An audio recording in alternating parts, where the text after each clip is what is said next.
કાવ્ય જે હેડિંગ માર્યું ને, મુક્તકનો અર્થ આપો. મુક્તક એટલે કેવું? જે સ્વયં ઝળહળે છે એવું. અને એમાં કેવી ચમત્કૃતિ? તો કે શ્લોકના ભાષાંતરમાં અથવા એમાં જે હાર્દ કહેવા માગે છે અથવા એમાં જે મહત્ત્વ કહેવા માગે છે એની અંદર ચમત્કૃતિ આપણને જોવા મળે છે. અને મોતી સમાન ઝળહળતું. એના લક્ષણો કયા? તો કે ચમત્કૃતિપૂર્ણ હોય. પછી એક શ્લોક સ્વતંત્ર હોય, આધારિત ના હોય, એક શ્લોક બીજા પર આધારિત ના હોય.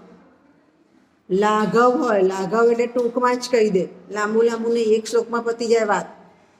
બીજું, એમાંથી ધ્વનિ ઊભો થાય.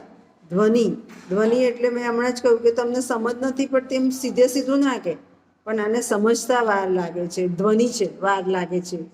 તો ધ્વનિ ઊભો થાય અને ધ્વનિ દ્વારા જ આપણને એની ચમત્કૃતિ જોવા મળે. મુક્તકના જુદા જુદા પ્રકાર છે, પણ આપણે એ પ્રકાર નહીં, પણ કેવા વિષયો? તો જેમાંથી ઉપદેશ મળતો હોય, જેમાં લાઘવતા હોય, જેમાં મુક્તક કાવ્યની પરંપરા જળવાઈ હોય, જેમાં એક જ શ્લોકમાં ઉપદેશ આપેલો હોય, જે સ્વતંત્ર શ્લોક હોય અને મોટે ભાગે લઘુ કાવ્ય જેવું આપણને જોવા મળે છે, એને મુક્તક કાવ્ય કહેવાય. ખ્યાલ આવી ગયો? સમજ પડી ગઈ? સમજ પડી ગઈ? એટલે મુક્તકના લક્ષણો આપી પ્રાસ્તવિક વિલાસને મુક્તક કાવ્ય તરીકે આપણે મૂલવ્યું. ખ્યાલ આવી ગયો? જનરલ ક્વેશ્ચન તરીકે પૂછાય. હા ને?